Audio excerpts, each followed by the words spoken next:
Vždy ste sa pýtali, ako je možné, že naša spoločnosť vlastne nejako funguje. Kto píše pravidlá hry a podľa čoho sa rozhaduje? No, všetko toto stojí a padá na politickom systéme. Tak sa poďme spolu pozrieť na to, kto nám vlastne vládne a prečo by nás to malo zaujímať. Demokracia, autokracia, monarchia, tieto pojmy na nás vyskakujú z médií prakticky každý deň. Ale ruku na srdce, vieme naozaj, čo presne znamenajú? Dnes si v tom spravíme trochu poriadok. A verte mi, je fakt dôležité týmto slovám rozumieť. Viete, politický systém si môžeme predstaviť ako taký manuál pre celú krajinu. Je v ňom napísané, kto je šéf, ako sa k moci dostal a aké sú jeho právomoci. Je to proste základný plán, podľa ktorého sa hrá. Pozrime sa na tento rýchly prehľad. Takže, v demokracii by mala moc patriť ľuďom, ktorí si volia svojich zástupcov. Potom je tu pravý opak. Autokracia, kde má všetku moc v rukách jeden jediný človek. Jasné. Monarchia, to je vláda kráľa či kráľovnej. Oligarchia, tam rozhoduje úzká skupina najbohatších alebo najvplyvnejších. A nakoniec teokracia, kde sa zákony odvodzujú priamo od náboženských textov. Dobre, ale každý štát, a je jedno, či je to demokracia alebo autokracia, potrebuje nejaký aparát, aby vôbec mohol fungovať. Je to ako motor v aute. Z čoho sa ale takýto štátny motor skladá a ako vlastne beží? No, základom sú vždy tieto tri hlavné znožky moci. Poprvé, legislatíva, čiže parlament, ktorý tvorí zákony. To sú tie pravidlá hry. Potom prichádza exekutíva, teda vláda, ktorá tie zákony uvádza do praxe. A nakoniec justícia, súdy, ktoré kontrolujú, či sa všetko dodržiava a riešia, keď sa niečo poruší. Je to vlastne taká výrobná linka štátu. Lenže čo bráni tomu, aby sa táto mašinária jednoducho nezvrhla? Aby sa z nej nestala tyrania? No, práve na to slúžia tieto tri poistky. Právny štát, ktorý hovorí, že nikto, ale absolútne nikto nie je nad zákonom. Deľba moci, to je systém brzd a protiváh, ktorý bráni tomu, aby mal niekto v rukách príliš veľa sily. A samozrejme ľudské práva. To je náš ochranný štít. Fajn, základy by sme mali. Teraz sa poďme ponoriť do systému, ktorý je väčšine z nás asi najznámejší. Do demokracie. Čo to ale naozaj znamená, keď povieme, že vládne ľud? Samotné slovo pochádza zo starovekého Grécka.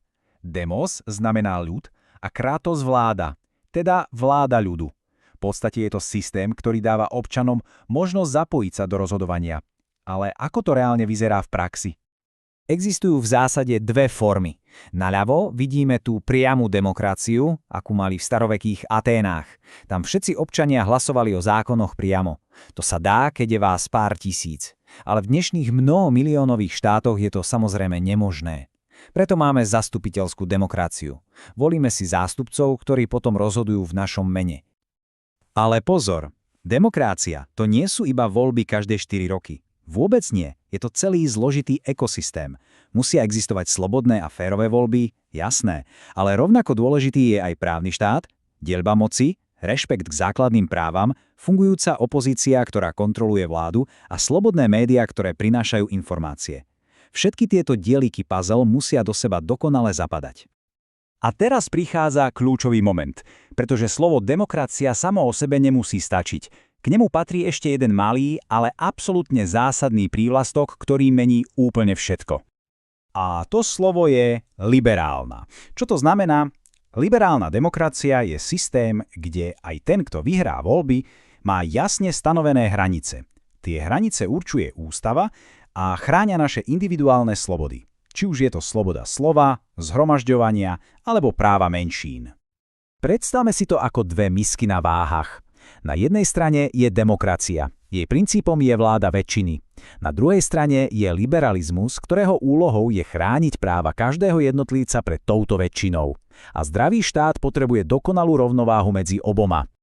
Tento citát to hovorí úplne presne. Demokracia bez toho liberálneho prvku by viedla k tyranii väčšiny.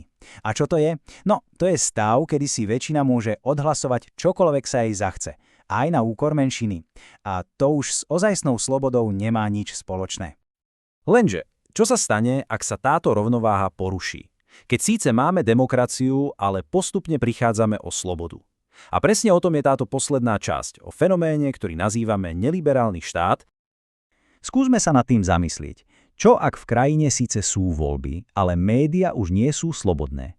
Čo ak existuje parlament, ale súdy sú pod politickým tlakom? Dá sa to ešte stále nazývať plnohodnotnou demokraciou? No, presne toto sa nazýva neliberálna demokracia. Je to systém, ktorý má demokratickú fasádu. Konajú sa voľby, zasadá parlament.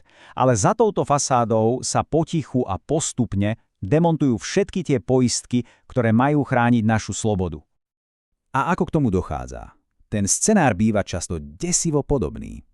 Všetko sa začína demokratickým víťazstvom vo voľbách. Potom ale nová moc začne postupne preberať kontrolu nad kľúčovými inštitúciami, médiami, súdmi, políciou. A ktokoľvek to s tým nesúhlasí, opozícia, nezávislí novinári, občianski aktivisti, je označený za nepriateľa národa.